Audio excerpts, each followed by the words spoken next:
Hi y'all, this is my second batch in my KBS bread machine, making zucchini bread. You know how you get so much of that zucchini and you just gotta make extra.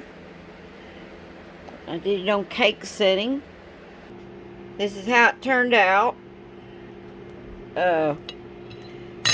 Looks really good. That hole in the middle, that's where that, if y'all don't know, if you don't have a bread machine, that what mixes, it goes in the middle and you have to dig it out.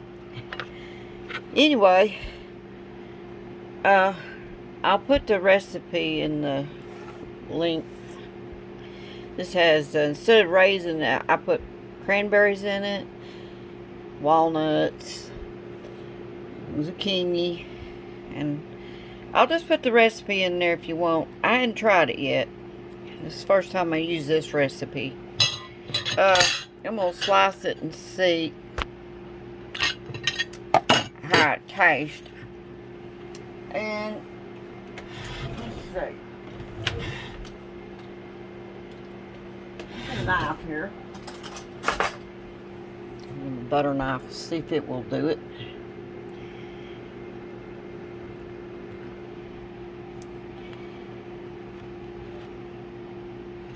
See how it looks inside.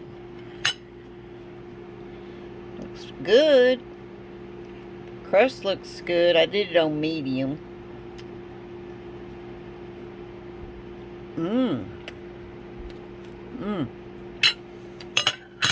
Well, I should have waited and tasted this one first because I would like more cinnamon. Oh well. Let's see how the other one. I measured the other ingredients and had them ready when this one come out. I just cleaned up my pan and got it started again. Took an hour and 33 minutes. That's good. I'm gonna make me some coffee. I'm gonna use this house blend Taster's Choice little packets when I want coffee. So, that tastes good. I'll give y'all the recipe.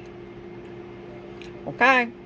Oh, I didn't have a whole lot of peppers, but I got a pint of jalapenos and a pint of banana peppers. Then I got this squash.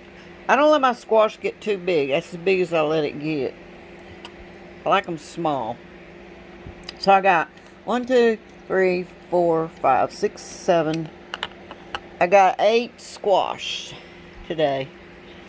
Okay, that's it. You want to say anything, Sina? Sina! He says, no, I'm going to eat. Okay, y'all. That's it. And if y'all want this recipe, I'm going to put it in the description. And then put it on cake setting if you're using a bread maker. Okay. Bye, y'all.